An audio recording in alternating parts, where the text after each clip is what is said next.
ফিলিস্তিনের যুদ্ধ বিধ্বস্ত গাজা উপত্যকা থেকে ইসরায়েলে রকেট হামলা চালানো হয়েছে। বুধবার গাজা থেকে ইসরায়েলি ভূখণ্ডে অন্তত 2টি রকেট নিক্ষেপ করা হয়েছে বলে দাবি করেছে ইসরায়েলি সামরিক বাহিনী। তবে এই হামলায় তাৎক্ষণিকভাবে কোনো ক্ষয়ক্ষতি কিংবা হতাহতের তথ্য জানা যায়নি। এক বিবৃতিতে ইসরায়েলের সেনাবাহিনী বলেছে, গাজা থেকে ইসরায়েলি ভূখণ্ডে 2টি রকেট ছোড়া হয়েছে। এর মধ্যে একটি রকেটে বাধা দেওয়া হয়েছে এবং অন্যটি গাজা সীমান্তের কাছে ইসরায়েলি ভূখণ্ডে ভূপাতিত হয়েছে। বিবৃতিতে বলা হয়েছে, গাজা উপত্যকা লাগোয়া ইসরায়েলি ভূখণ্ডে স্থানীয় সময় বেলা 12টা 3 মিনিটের দিকে সাইরেন বাজিয়ে বাসিন্দাদের সতর্ক করে দেওয়া হয়। এর পরপরই গাজা থেকে ছোড়া 2টি রকেটে ইসরায়েলি আকাশসীমায় প্রবেশ শনাক্ত করা হয়েছে।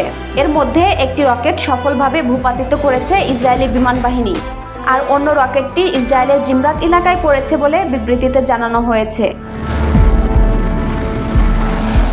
তবে গাজা থেকে ছোড়া রকেটের আঘাতে ইসরায়েলে কোনো ক্ষয়ক্ষতি কিংবা হতাহত হয়েছে কিনা সে বিষয়ে ইসরায়েলি সেনাবাহিনী কোনো তথ্য জানায়নি। এদিকে গাজার স্বাস্থ্য মন্ত্রণালয় বলেছে, গত 24 ঘন্টায় ইসরায়েলি হামলায় উপত্যকায় নতুন করে আরও 39 জনের প্রাণহানি ঘটেছে।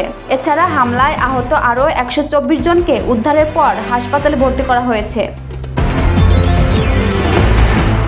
মন্ত্রণালয় বলেছে, 2023 সালের 7ই অক্টোবর গাজা উপত্যকায় যুদ্ধ শুরু হওয়ার পর থেকে এখন পর্যন্ত ইসরায়েলি হামলায় 50,183 ফিলিস্তিনি নিহত হয়েছেন। এছাড়া নির্বিচার হামলায় আহত হয়েছেন আরও 1,13,828 জন।